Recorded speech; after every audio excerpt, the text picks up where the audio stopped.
Hai, Assalamualaikum kawan-kawan. Rehan ada berita gembira ni. Ini adalah pokok Dendrobium Farmeri Rehan.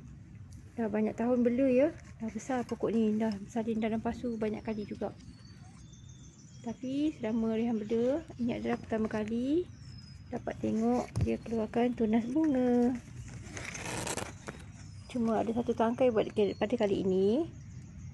Nanti Rehan update lagi ya perkembangan pokok ini.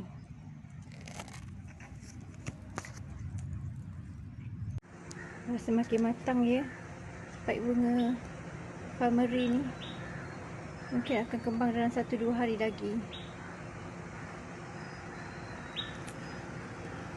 Rehan nak rakamkan perkembangan Dendrobium Farmeri ni. Rehan agak-agak esok akan kembang ni bunganya. Jadi sama-sama kita nantikan hari esok. InsyaAllah kita tengok bunga yang kembang.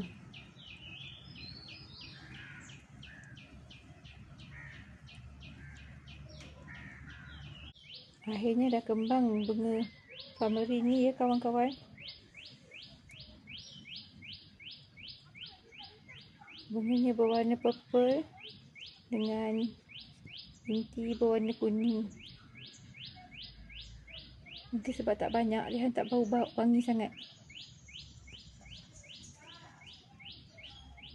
Tapi tak semua pula kembang sekali. Ada yang belum kembang juga. Apapun Alhamdulillah, sudah tercapai hasrat nak tengok bunganya depan mata.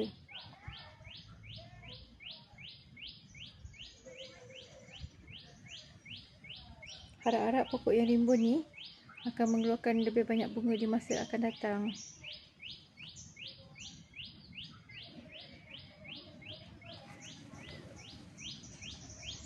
Sekian dulu cerita Dendrobium Farmeri pada kali ini. Semoga kita bertemu lagi di video yang lain. Bye. Assalamualaikum.